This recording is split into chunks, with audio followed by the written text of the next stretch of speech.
तो बच्चों कैसे हैं आप सब। बहुत बहुत स्वागत है आपका आज की इस वीडियो में। आज का ये वीडियो क्लास 12th के बच्चों के लिए बहुत ज़्यादा खास होने वाला है, क्योंकि आज की इस वीडियो में हम लोग देखने वाले हैं क्लास 12th का जो पॉलिटिकल साइंस सब्जेक्ट है आपका, हिंदी में जिसको आप राजनीतिक विज्ञान विषय भी बोलते हैं, इसका जो मिड टर्म का आपका एग्जाम होने वाला है उसके लिए एक इंपॉर्टेंट सैंपल क्वेश्चन पेपर आज की इस वीडियो में हम लोग देखने वाले हैं। और आप सभी बच्चों को तो पता ही होगा कि जो आपका मिड टर्म का पेपर होने वाला है पॉलिटिकल साइंस सब्जेक्ट का, वो 29 सितंबर को होने वाला है। जी हाँ बच्चों, 29 सितंबर 2023 को होने वाला है। तो 29 तारीख को जो आपका पेपर होगा पॉलिटिकल साइंस सब्जेक्ट का, उसके अंदर आपको ये सैंपल पेपर बहुत ज्यादा मदद करेगा, क्योंकि जो भी क्वेश्चंस हम लोग डिस्कस करेंगे इस सैंपल पेपर के अंदर, उसमें से बहुत सारे क्वेश्चंस आपके पेपर में डिट्टो रिपीट हो सकते हैं। इस बात की बहुत ज्यादा संभावना है, तो वीडियो को पूरा जरूर देखिएगा। और अगर आप चाहते हैं कि इसी प्रकार की वीडियोस हम आपके लिए लेकर के आते रहें, तो इस वीडियो को ज्यादा से ज्यादा लाइक कीजिएगा। जितना ज्यादा आप इस वीडियो को लाइक करेंगे उतना ज्यादा हमारा मोटिवेशन बढ़ता है और वीडियोस को बनाने के लिए। अगर आप एक लाइक करते हैं, लिटरली बता रहा हूं, अगर आप एक लाइक करते हैं इस वीडियो पे, तो हमारा मोटिवेशन का जो लेवल है वो लाखों करोड़ों अरबों खरबों गुना बढ़ जाता है। बेसिकली धरती से चांद और चांद से मंगल पे पहुंच जाता है हमारा मोटिवेशन लेवल। ठीक है, तो लाइक जरूर कीजिएगा। अंदर से एक आवाज आने लग जाती है कि जैसे वीडियोस लाइक हो रही है, बच्चे पसंद कर रहे हैं वीडियोस को, तो आप वीडियो क्यों नहीं बना रहे। तो हम आपके लिए ज्यादा से ज्यादा वीडियो लेकर के आते रहते हैं। ठीक है, चलिए वीडियो को शुरू करते हैं। तो क्लास 12th है, हमारा सब्जेक्ट है पॉलिटिकल साइंस, और पॉलिटिकल का जो आपका पेपर होगा 29 तारीख को, वो 3 घंटे का होगा। मैक्सिमम मार्क्स जो आपके रहने वाले हैं वो 80 रहने वाले हैं, यानी कि 80 नंबर का आपका पेपर आएगा। बच्चों नीचे चले तो यहाँ पर आपको सामान्य निर्देश दे रखा है, इसको भी थोड़ा सा देख लेते हैं, ये भी काफी इंपॉर्टेंट होता है। सामान्य निर्देश के अंदर बताया गया है कि इस क्वेश्चन पेपर के अंदर कुल हमसे 31 प्रश्न जो है, 31 क्वेश्चन जो है पूछे जाएंगे, और सभी प्रश्न जो है अनिवार्य है। सारे क्वेश्चंस आपको करने हैं, एक्सेप्ट कि जो अथवा वाले क्वेश्चंस होंगे वहां पर आपको देख करके क्वेश्चंस को करना होगा। ठीक है, अभी जब हम सैंपल पेपर करेंगे तो वहां पर आप देख ही सकेंगे। यहाँ पर देखिए आगे बताया गया है कि इस प्रश्न पत्र में यहाँ पर टोटल 3 सेक्शन यानी 3 खंड होने वाले हैं। आपका सेक्शन ए, सेक्शन बी और सेक्शन सी जिसको आप कह सकते हैं। जो आपका सेक्शन ए होगा, इसके अंदर योग्यता आधारित प्रश्न जो होते हैं आपके, यानी कि एप्टीट्यूड बेस्ड जो क्वेश्चंस होते हैं वो पूछे जाएंगे। सेक्शन बी के अंदर वस्तुनिष्ठ प्रकार के प्रश्न पूछे जाएंगे, और सेक्शन सी में आपसे वर्णनात्मक प्रकार के प्रश्न बच्चों पूछे जाएंगे। ठीक है, अब यहाँ पर बिल्कुल डिटेल में बता दिया है कि जो आपका सेक्शन ए होगा उसमें क्वेश्चन नंबर 1 से लेकर के 5 तक जो क्वेश्चन पूछे जाएंगे वो केस स्टडी बेस्ड क्वेश्चन होंगे, आपके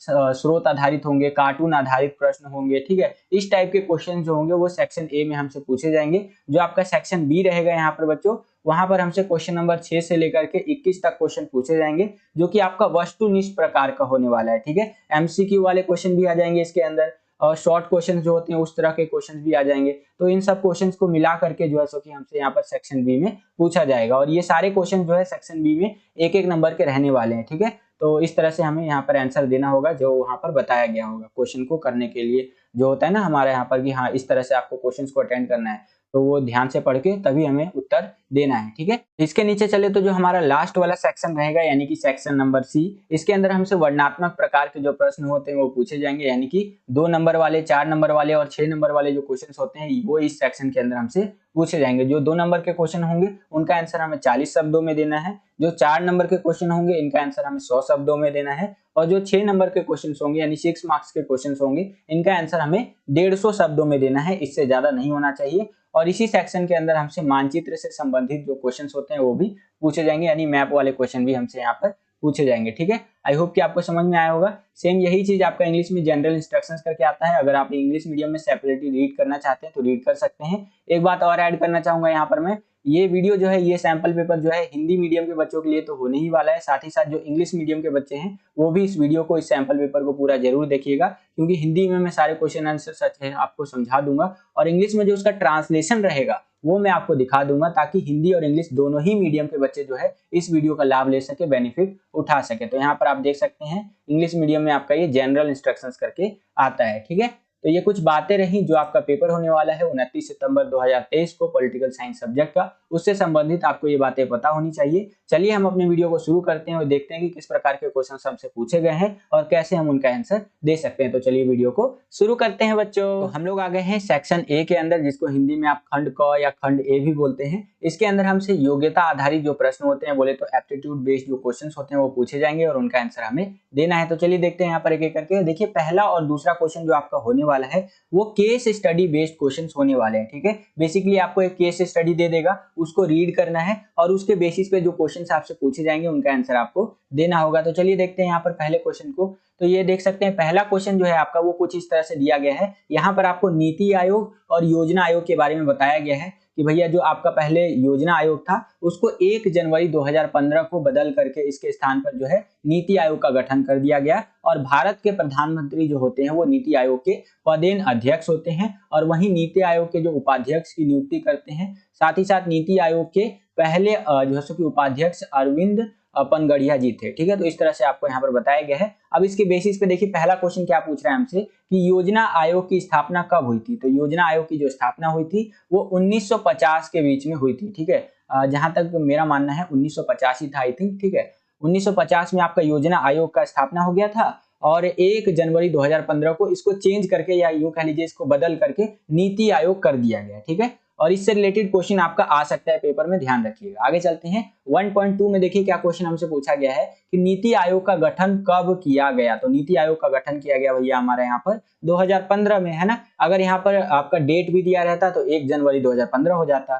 ठीक है, चलिए अगला क्वेश्चन देखिए यहाँ पर क्या है 1.3 में कि भारत का थिंक टैंक किसे कहा जाता है। तो भारत का थिंक टैंक कहा जाता है नीति आयोग को। ऑप्शन नंबर जो बी है ये हमारा बिल्कुल करेक्ट आंसर हो जाएगा। नेक्स्ट क्वेश्चन देखिए बच्चों, यहाँ पर 1.4 में क्या क्वेश्चन पूछा गया है कि नीति आयोग के उपाध्यक्ष की नियुक्ति कौन करते हैं भैया। तो प्रधानमंत्री जी जो होते हैं, जैसे अभी प्रधानमंत्री जी कौन है, मोदी जी है। ठीक है, तो मोदी जी क्या करेंगे भैया, नीति आयोग के उपाध्यक्ष की नियुक्ति करेंगे। वैसे ही जब प्रधानमंत्री बदलते रहते हैं उस हिसाब से, है ना, तो जो भी प्रधानमंत्री के पद पर बैठेंगे आदरणीय जो भी व्यक्ति हो सकते हैं तो वो क्या करेंगे भैया, नीति आयोग के उपाध्यक्ष की नियुक्ति करेंगे। ठीक है, तो इस हिसाब से ऑप्शन नंबर जो 3 है हमारा बिल्कुल करेक्ट आंसर हो जाएगा।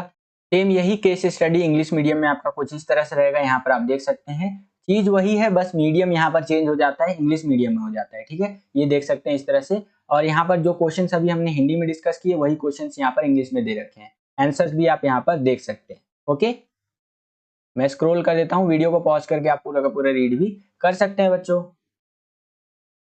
चलिए अब हम लोग आ गए हैं दूसरे क्वेश्चन के अंदर। दूसरा क्वेश्चन भी है भैया यहाँ पर केस स्टडी बेस्ड होने वाला है हमारा। यहाँ पर देखिए क्या बताया गया है कि बुनियादी रूप से आसियान एक आर्थिक संगठन था और वह ऐसा ही बना रहा।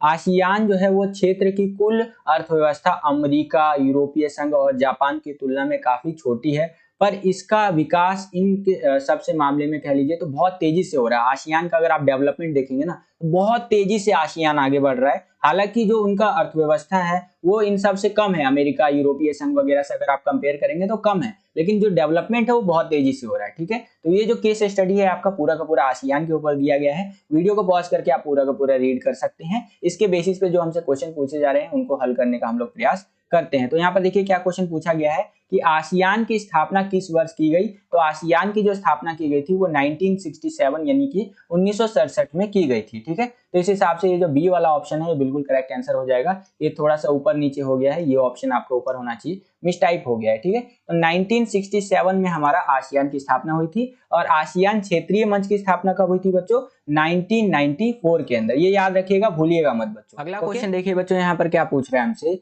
कि आसियान का पूरा नाम बताइए। तो आसियान का जो पूरा नाम होता है बच्चों, association of south east Asian Nations, ये इसका पूरा नाम होता है, बोले तो फुल फॉर्म होता है। ओके, तो ऑप्शन नंबर जो ए है ये बिल्कुल करेक्ट आंसर हो जाएगा। अगला क्वेश्चन देखिए यहाँ पर 2.3 में क्या क्वेश्चन पूछ लिया हमसे कि आसियान का उद्देश्य क्या है। भैया देखिए इस दुनिया में कोई भी चीज जो बनाई जाती है उसका कोई ना कोई उद्देश्य होता है। फॉर एग्जांपल एक बल्ब बनाया जाता है। बल्ब को क्यों बनाया जाता है, ताकि जब रात हो, सूरज ढले और अंधेरा छा जाए पूरी तरफ, कह लीजिए पूरे चारों तरफ, ठीक है, तो उस बल्ब की सहायता से हम क्या कर सके, एक नया दिन क्रिएट कर सके, है ना। तभी तो इस तरह का बल्ब बनाया जाता है। मेरी ड्राइंग बहुत खराब है भाई, मेरी ड्राइंग पे जज मत करना, है ना। इस तरह का बल्ब होता है, तो बल्ब जैसे ही हम जलाते हैं तो लगता है ना, अरे ये तो दिन हो गया भाई, रात में भी दिन का मजा मिल रहा है। तो बल्ब को क्यों बनाया जाता है, ताकि रात में भी हम रोशनी कर सके। एक पंखा को क्यों बनाया जाता है, ताकि गर्मी में ठंडी हवा दे सके। कूलर को बनाया जाता है इसीलिए ठंडी हवा देने के लिए। एसी भी कुछ इसी टाइप का काम करता है। तो इस दुनिया में कोई भी चीज अगर बनाई जाती है उसका कोई ना कोई मोटिव होता है, कोई ना कोई उद्देश्य होता है, चाहे वो कोई सामान हो या कोई संस्था हो, कोई ग्रुप हो। ठीक है, तो आसियान जो ये संगठन है इसको बनाया गया तो इसके कई सारे उद्देश्य थे।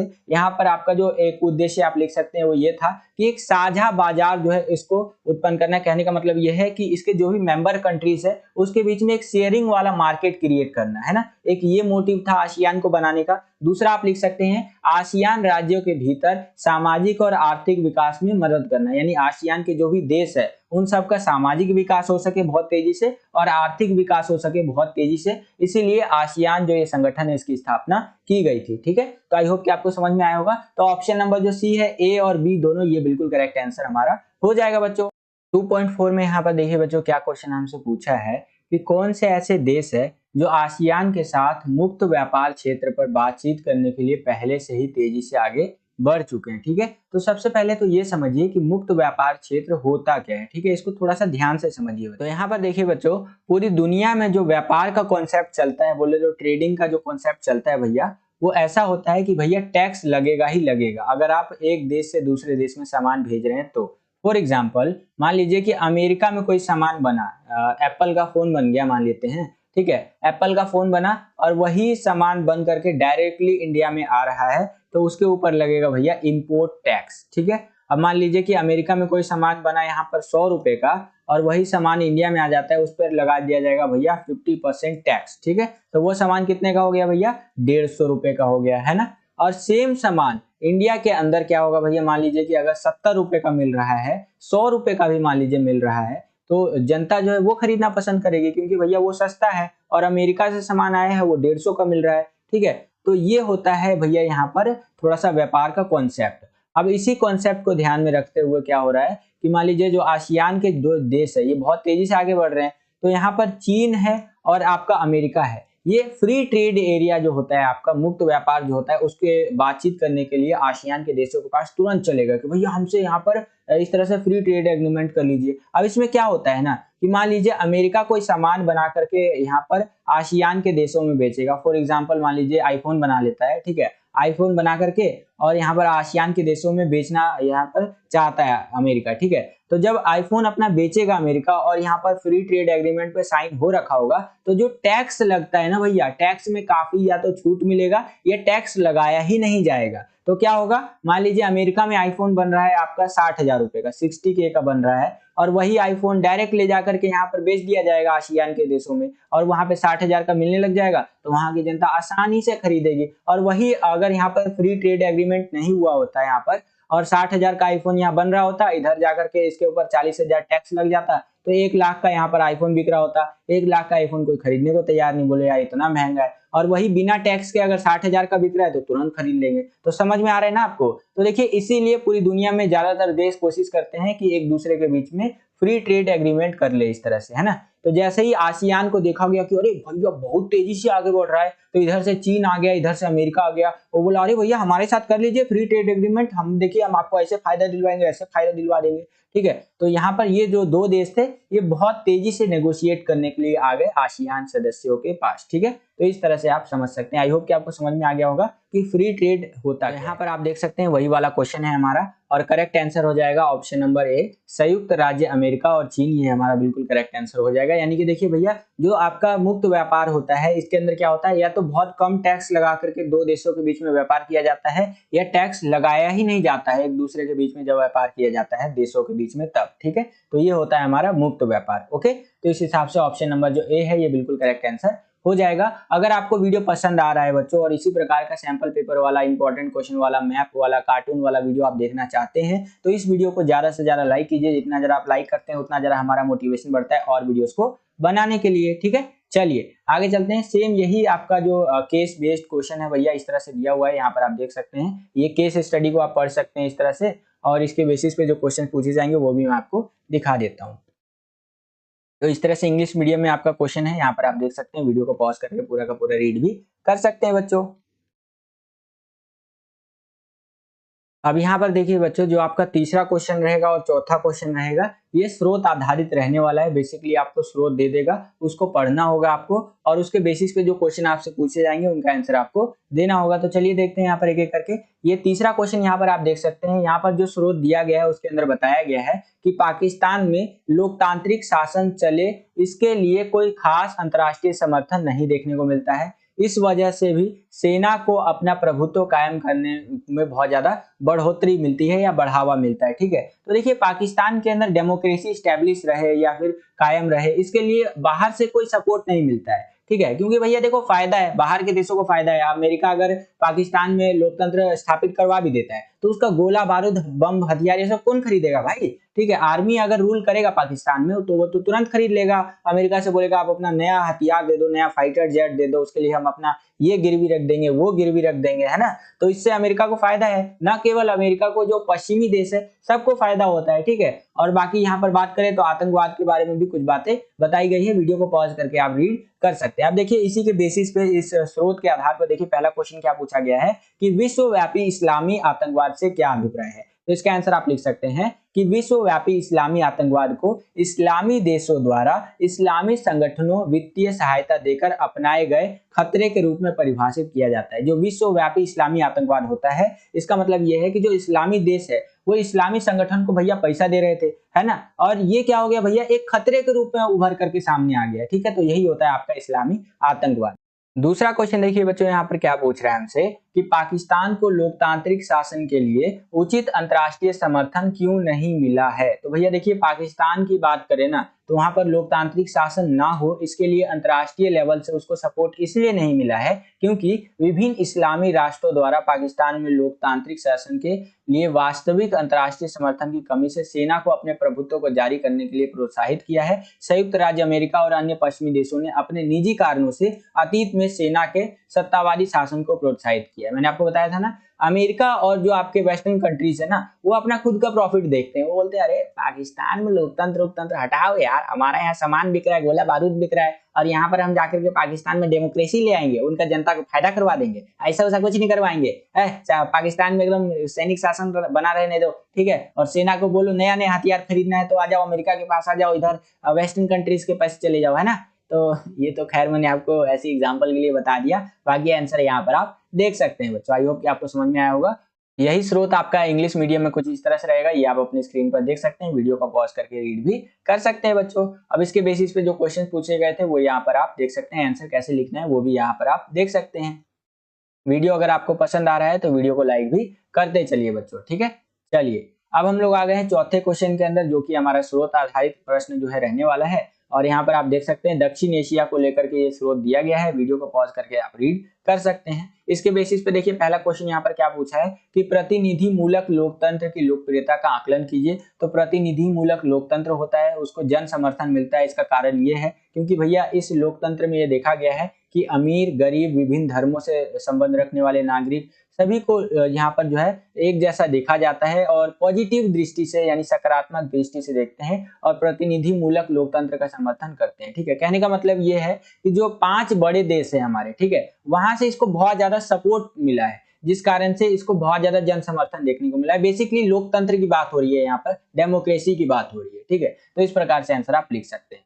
और देखिए आप ये मत बोलिएगा कि सर क्वेश्चन कहाँ से बन रहा है, आंसर कैसे बता रहे हो आप। तो क्वेश्चन आपका इस तरह से स्रोत में बन रहा है, ये जो स्रोत आपका दिया गया है ना, यहाँ से क्वेश्चन बनता है और आंसर भी आपको यहीं से ढूंढ करके लिखना होता है। ओके, चलिए दूसरा क्वेश्चन देखिए यहाँ पर क्या है, दक्षिण एशिया के 5 बड़े देशों में लोकतंत्र को व्यापक जन समर्थन मिलने के कारणों का विश्लेषण कीजिए। तो दक्षिण एशिया के जो 5 बड़े देश है वहां पर लोकतंत्र को इतना ज्यादा समर्थन क्यों मिला, क्योंकि दक्षिण एशिया के 5 बड़े देशों में लोकतंत्र को व्यापक समर्थन प्राप्त होने का कारण यह है कि उन देशों के अनुकूल था लोकतंत्र तथा उनकी अपेक्षाओं को पूरा करने की उम्मीद ये जगाता था कि भैया रोटी कपड़ा मकान जो तुम्हारा एक बेसिक नीड है ना उसको पूरा कर देगा लोकतंत्र। ठीक है, लोकतंत्र लाओगे तो कोई सवाल भी पूछ सकोगे, जो रूल कर रहा होगा शासन कर रहा होगा उससे। अगर लोकतंत्र नहीं लाओगे तो नॉर्थ कोरिया जैसा हाल हो जाएगा। ठीक है, जिससे वो किंग जोंग उंग पगला है ना वहां पर, जिससे अगर कोई सवाल पूछने जाता है तो अगले दिन वो बंदा गायब हो जाता है। तो ऐसा हाल हो जाता है जहां पर लोकतंत्र नहीं रहता है। ठीक है, तो इस प्रकार से आंसर आप लिख सकते हैं, मतलब जो मैंने बोला वो नहीं लिखना है, जो यहाँ पर लिखा गया है ये लिखना है। ठीक है, अगर पेपर में क्वेश्चन आ जाता है तो। और वैसे जो आपका स्रोत आधारित प्रश्न होता है वो सेम टू सेम आने का चांस रहता है। ओके, चलिए यहाँ पर आप देख सकते हैं यही आपका इंग्लिश मीडियम में कुछ इस तरह से रहेगा और इससे रिलेटेड जो क्वेश्चन थे हमारे इंग्लिश मीडियम में देख सकते हैं, आंसर आपको कुछ इस प्रकार से लिखते हुए चलना है बच्चों।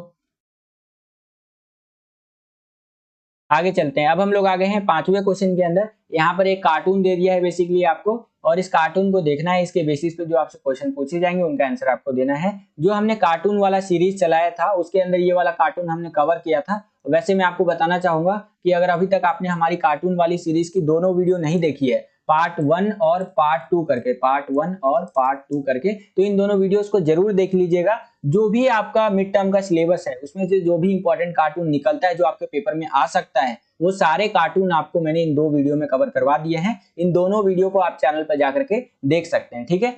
इन्हीं वीडियोस के अंदर मैंने ये वाला कार्टून भी कवर करवाया था, जिसके अंदर ये जो व्यक्ति खड़े हैं आपके, ये मनमोहन सिंह जी है। इधर लिखा गया है ईस्ट एशियन नेशंस, ठीक है, यहाँ कंपटीशन लिखा गया है। तो इस तरह से ये कार्टून है। अब देखिए यहाँ पर क्वेश्चन क्या बनता है। क्वेश्चन बन गया कि दिया हुआ चित्र जो है 1991 से भारत की किस नीति से संबंधित है। तो भारत की भैया पूर्व की ओर देखो नीति से संबंधित है ये कार्टून। ओके, चलिए अगला क्वेश्चन है हमारे यहाँ पर, आप देख सकते हैं कि ऊपर दिए गए चित्र में दर्शाई गई नीति के महत्व की व्याख्या कीजिए। तो जो भी यहाँ पर पॉलिसी दिखाया गया है इसका वैल्यू ये है कि इसने पूर्वी एशियाई देशों के साथ अधिक आर्थिक संपर्क स्थापित किए हैं, जो पूर्वी एशियाई देश है। साथ ही साथ ये देखने को मिला है कि भारत जो है उसकी आसियान में दिलचस्पी रखता है, मतलब इंटरेस्ट रखता है, लेकिन कड़ी प्रतिस्पर्धा का सामना भी भारत को करना पड़ता है, बहुत हाई कंपटीशन का सामना भी करना पड़ता है भारत को, ठीक है। तो इस प्रकार से इस क्वेश्चन का आंसर आप लिख सकते हैं। यही कार्टून वाला क्वेश्चन जो है इंग्लिश मीडियम में कुछ इस तरह से रहेगा, यहाँ पर आप देख सकते हैं। और क्वेश्चंस आपको कुछ इस प्रकार से पूछे गए हैं इंग्लिश मीडियम में, आंसर आपको कुछ इस प्रकार से लिखते हुए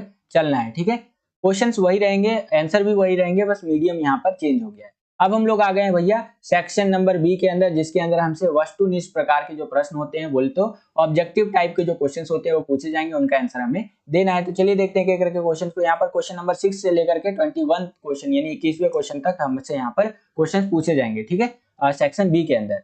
तो यहाँ पर देखिए छठा क्वेश्चन क्या है कि सोवियत संघ पर 70 वर्षों तक शासन करने वाली निम्नलिखित में से कौन सी पार्टी थी। तो कम्युनिस्ट पार्टी ने सोवियत संघ पर 70 सालों तक यहाँ पर शासन किया, रूल किया। सेम यही क्वेश्चन इंग्लिश मीडियम में इस तरह से रहेगा और आंसर आपका रह जाएगा कम्युनिस्ट पार्टी। ओके, आगे चलते हैं। 7वां क्वेश्चन देखिए बच्चों, यहाँ पर क्या पूछ रहा है हमसे कि किस संधि का संबंध जो है यूरोपीय संघ के गठन से। तो वो है भैया मॉस्ट्रिच की जो संधि थी, इसका संबंध है भैया यूरोपीय संघ के गठन से। आपको पता है मॉस्ट्रिच की संधि के तहत ही यूरोपियन यूनियन जो है बना था हमारा, ठीक है। सेम यही क्वेश्चन इंग्लिश मीडियम में इस तरह से रहेगा, यहाँ पर आप देख सकते हैं। और ऑप्शन नंबर जो ए है ये हमारा बिल्कुल करेक्ट आंसर हो जाएगा। आगे चलते हैं। 8वां क्वेश्चन देखिए यहाँ पर क्या पूछा गया है कि अंतरराष्ट्रीय श्रम संगठन की स्थापना किस वर्ष की गई।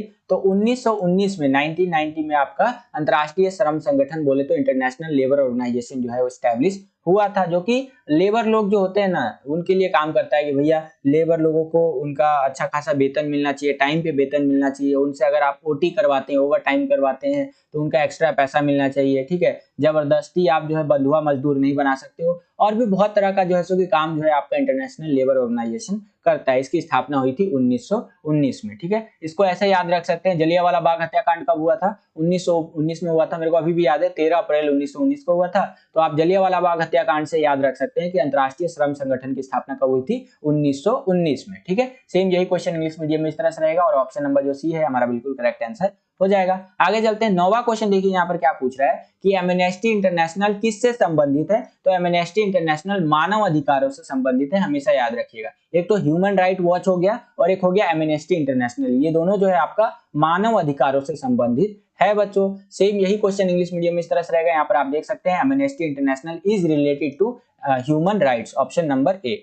आगे चलते हैं। 10वां क्वेश्चन देखिए यहाँ पर क्या पूछा गया है कि 1950 में भारत सरकार ने एक प्रस्ताव के जरिए किसकी स्थापना की थी। तो 1950 में भारत सरकार ने एक प्रस्ताव के जरिए योजना आयोग की स्थापना की थी। स्टार्टिंग में ही, सैंपल पेपर के स्टार्टिंग में ही हमने डिस्कस किया योजना आयोग के बारे में, जो कि 1 जनवरी 2015 में इसको बदल करके नीति आयोग कर दिया गया, जिसे थिंक टैंक भी कहा जाता है भारत का, ठीक है। तो 1950 में एक प्रस्ताव लाया गया था जिसके तहत जो है योजना आयोग यानी कि प्लानिंग कमीशन जो है इसको इस्टेब्लिश किया गया था, इस तरह से, है ना। सेम यही क्वेश्चन इंग्लिश मीडियम में इस तरह से रहेगा और ऑप्शन नंबर जो सी है हमारा प्लानिंग कमीशन, ये बिल्कुल करेक्ट आंसर हो जाएगा। 11वां क्वेश्चन देखिए बच्चों यहाँ पर क्या पूछा है कि नीति आयोग ने निम्नलिखित में से किसका स्थान लिया। तो योजना आयोग का स्थान इसने ले लिया और यहाँ पर नीति आयोग बन गया। तो ऑप्शन नंबर जो बी है ये हमारा बिल्कुल करेक्ट आंसर हो जाएगा। सेम यही क्वेश्चन इंग्लिश मीडियम में इस तरह से रहेगा, यहाँ पर आप देख सकते हैं और ऑप्शन नंबर बी हमारा करेक्ट हो जाएगा। आगे चलते हैं। 12वां क्वेश्चन देखिए कितना अंदर से क्वेश्चन पूछ लिया है कि 1962 में जब भारत चीन युद्ध हुआ था, इस टाइम पे जो भारत के रक्षा मंत्री थे वो कौन थे? तो यहाँ पर भारत के जो रक्षा मंत्री थे उस टाइम पे वो थे भैया वीके कृष्णा मेनन जी। ठीक है, ऑप्शन नंबर जो डी है ये हमारा बिल्कुल करेक्ट आंसर हो जाएगा। उस टाइम पे प्रधानमंत्री कौन थे आप मुझे कमेंट करके बताइए। देखता हूं कितने बच्चों को पता है, जनरल नॉलेज कितना अच्छा है आपका। ठीक है, जिस भी बच्चे का आंसर सबसे पहले आएगा और सबसे सटीक आंसर आएगा उस बच्चे के कमेंट को मैं क्या करूंगा, हार्ट का यानी दिल का निशान दे दूंगा, ताकि और बच्चे समझ सके बच्चे ने बिल्कुल सही उत्तर दिया है। सेम यही क्वेश्चन इंग्लिश मीडियम में इस तरह से रहेगा, यहाँ पर आप देख सकते हैं, और ऑप्शन नंबर जो डी है हमारा बिल्कुल करेक्ट आंसर हो जाएगा। आगे चलते हैं। अब हमारा क्वेश्चन नंबर 13 से लेकर के 16 तक क्वेश्चन यहाँ पर जो हमसे पूछा जाएगा वो रिक्त स्थान यानी कि फिल इन द ब्लैंक्स वाला होने वाला है और उसको हमें पूर्ति करनी है। ठीक है, भरना है बेसिकली। तो चलिए देखते हैं। यहाँ पर देखिए 13वां क्वेश्चन क्या है कि आसियान की स्थापना डैश में हुई? तो 1967 यानी 1967 में हुई थी। यही क्वेश्चन इंग्लिश मीडियम में इस तरह से रहेगा, आंसर कुछ इस प्रकार से लिखना है। आगे चलते हैं। अगला क्वेश्चन देखिए, अमेरिका जिसको आप यूएसए भी बोलते हैं इसका पूर्ण रूप आपको लिखना है। तो अमेरिका जिसको आप यूएसए बोलते हैं इसका फुल फॉर्म होता है संयुक्त राज्य अमेरिका, इंग्लिश में बोले तो यूनाइटेड स्टेट्स ऑफ अमेरिका बोलते हैं इसको। ओके, 15वां क्वेश्चन देखिए बच्चों, यहाँ पर क्या पूछ रहा है हमसे कि आसियान की स्थापना डैश देशों के द्वारा की गई? तो 5 देशों ने बैंकॉक डिक्लेरेशन अर्थात बैंकॉक घोषणा पत्र पर साइन किया, हस्ताक्षर किया, उसके बाद जो है आसियान की स्थापना हुई थी। अब वो 5 देश कौन कौन से थे कमेंट करके बताइए मुझे, ये आपका होमवर्क है। ठीक है, सेम यही क्वेश्चन इंग्लिश मीडियम में इस तरह से रहेगा और 5 हमारा करेक्ट आंसर हो जाएगा। आगे चलते हैं। 16वां क्वेश्चन देखिए, स्वतंत्रता के बाद रियासतों के एकीकरण की जिम्मेदारी किसे सौंपी गई? आपको पता होगा जब हमारा देश आजाद हुआ था तो उस टाइम पे 565 रजवाड़ों के अंदर बटा हुआ था हमारा देश, एक भारत अखंड भारत नहीं था आज के जैसा। तो ऐसे कौन व्यक्ति थे जिनको ये जिम्मेदारी सौंपी गई कि ये जो 565 रियासतें हैं, बोले तो प्रिंसली स्टेट है, इसको एक भारत बनाइए। ठीक है, तो ये जो बड़ी जिम्मेदारी थी वो केवल एक ही व्यक्ति को दी जा सकती थी, सरदार वल्लभ भाई पटेल जी को, जिन्हें लौह पुरुष के नाम से भी जाना जाता है। ऐसे लेजेंड बंदे थे ना यार, इनके बारे में कभी पढ़िएगा, इनको हाथ जोड़ करके नमन है, बहुत लेजेंड बंदे थे। ठीक है, इनके बारे में जब मैं पढ़ता हूँ ना तो गर्वान्वित महसूस करता हूँ कि ऐसे ऐसे लोग हुए हैं हमारे देश में, है ना। तो सरदार वल्लभ भाई पटेल जी ने क्या किया, 565 रजवाड़ों को साम दाम दंड भेद लगा करके एक भारत बनाया। अगर इन्होंने ऐसे एक भारत नहीं बनाया होता ना तो दिल्ली से अगर आपको मुंबई जाना होता तो 2-3 बारी तो आपको वीजा पासपोर्ट दिखाना पड़ता अपना, है ना। सोचिए कितने लेजेंड बंदे थे ये। खैर यही क्वेश्चन इंग्लिश मीडियम में इस तरह से रहेगा और सरदार वल्लभ भाई पटेल जी हमारा बिल्कुल करेक्ट आंसर हो जाएगा। अब यहाँ पर देखिए बच्चों, क्वेश्चन नंबर 17 से लेकर के 19 तक जो है ये आपका यहाँ पर बताया गया है। दिए गए प्रश्नों का अध्ययन कीजिए और उत्तर पुस्तिका में सही या अथवा गलत कह लीजिए, यानी ट्रू और फॉल्स कह लीजिए, वो लिखना है। ठीक है, यानी कि आपको सही या गलत बताना है कि ये जो स्टेटमेंट दिया गया है सही है या गलत है। देखिए क्वेश्चन नंबर 17वां क्या है यहाँ पर कि सोवियत संघ का विघटन जो हुआ द्वितीय विश्व युद्ध के बाद हुआ सन 1947 में। तो ये गलत है आपका, 1991 यानी 1991 में सोवियत संघ का विघटन हुआ था। सेम यही क्वेश्चन इंग्लिश मीडियम में इस तरह से रहेगा और ये आपका रॉन्ग है। आगे चलते हैं। अगला है भैया, भारत में आजादी के बाद ज्यादातर समय सैनिक शासन रहा है। तो ये भी गलत है, भारत में ज्यादातर आजादी के बाद जो है आपका पूरा डेमोक्रेसी रहा है। आज के टाइम पे दुनिया का सबसे बड़ा डेमोक्रेसी वाला देश जो है इंडिया ही है। ऐसा कहां देखने को मिला है ज्यादातर सैनिक शासन? तो पाकिस्तान में देखने को मिला है। ठीक है, सेम यही क्वेश्चन इस तरह से रहेगा और ये रॉन्ग है। आगे चलते हैं। अगला है भैया, यूएनओ की स्थापना के बाद विश्व में शांति बहाली हुई, यह कहा जा सकता है। तो बिल्कुल भैया, यूएनओ जब से बना है तब से विश्व में शांति है। अगर शांति नहीं होता तो यूएनओ को भी भंग कर दिया जाता है ना। तो ये ट्रू हो जाएगा आपका। सेम यही आपका इंग्लिश मीडियम में इस तरह से रहेगा और करेक्ट हो जाएगा बोले तो ट्रू। अब हम लोग आ गए हैं क्वेश्चन नंबर 20 और 21 के अंदर। यहाँ पर आपको शॉर्ट में आंसर देना है, बोले तो संक्षिप्त में उत्तर देना है। तो देखिए 20वां क्वेश्चन क्या पूछा गया है कि ऐसा एक आपको स्वयंसेवी संगठन बताना है जो मानव अधिकारों की रक्षा के लिए सक्रिय काम करता है, बोले तो एक्टिवली वर्क करता है। तो वो है भैया ह्यूमन राइट वॉच, ये हमारा करेक्ट आंसर हो जाएगा। सेम यही क्वेश्चन इंग्लिश मीडियम में इस तरह से रहेगा और ह्यूमन राइट वॉच ये करेक्ट आंसर हो जाएगा। आगे चलते हैं। 21वां क्वेश्चन देखिए, लिट्टे का पूर्ण रूप लिखिए। तो लिट्टे का पूर्ण रूप बोले तो फुल फॉर्म होता है लिबरेशन टाइगर ऑफ तमिल इलम। ठीक है, सेम यही क्वेश्चन इंग्लिश मीडियम में इस तरह से रहेगा और आंसर आप यहाँ पर देख सकते हैं। इसी क्वेश्चन में आपको एक अथवा दे दिया है, एक चॉइस दे दिया है, यानी कि अगर आपको ऊपर वाला क्वेश्चन नहीं आता तो नीचे वाला एक क्वेश्चन जो है इसको आप अटेंड कर सकते हैं। इसका अथवा में देखिए क्या क्वेश्चन पूछा गया है कि दक्षिण एशियाई देशों की एक मुख्य समस्या क्या है। तो दक्षिण एशिया के जो भी देश है उनकी एक प्रमुख समस्या है भैया यहाँ पर सीमा विवाद। तो ये हमारा करेक्ट आंसर हो जाएगा। सेम यही क्वेश्चन इंग्लिश मीडियम में इस तरह से रहेगा और बॉर्डर डिस्प्यूट ये हमारा करेक्ट आंसर हो जाएगा। ओके, अब हमारा आ जाता है सेक्शन नंबर सी, और ये वाला जो सेक्शन है हम लोग करेंगे भैया पार्ट 2 वाली वीडियो में। आज की इस वीडियो के लिए इतना ही। बस बच्चों यही था आज का ये वीडियो। आई होप कि आपको ये वीडियो पसंद आया होगा। अगर आपको ये वीडियो पसंद आया तो ज्यादा से ज्यादा इस वीडियो को लाइक कीजिए। जितना ज्यादा आप इस वीडियो को लाइक करेंगे उतना ज्यादा हमारा मोटिवेशन बढ़ता है और वीडियोस को बनाने के लिए। चैनल पर अगर आप नए आ गए हैं, चैनल को सब्सक्राइब नहीं किया तो सब्सक्राइब कर लीजिए। इसी प्रकार की वीडियोस हम आपके लिए लेकर के आते रहते हैं। जैसे आप चैनल को सब्सक्राइब करेंगे, बगल में आपको बेल का, घंटी, घंटा कुछ भी कह सकते हो, उसका आइकन देखने को मिलेगा, उसको प्रेस करके ऑल पे क्लिक कर दीजिएगा, जिससे कि जो भी हम नया वीडियो लाए, जैसे अभी सैंपल पेपर का पार्ट 2 वाला वीडियो भी आने वाला है, तो इस प्रकार की वीडियोस का नोटिफिकेशन सबसे पहले आपके फोन पर आ जाया करे, जिससे कि आपकी जो एग्जाम्स की तैयारी है वो और भी बेहतर से बेहतर तरीके से हो सके। आज के लिए इतना ही बच्चों, मिलता हूं आपसे अगली एक्साइटिंग वीडियो में। तब तक के लिए खुश रहिए, खुश रखिए सभी को। जय हिंद, वंदे मातरम।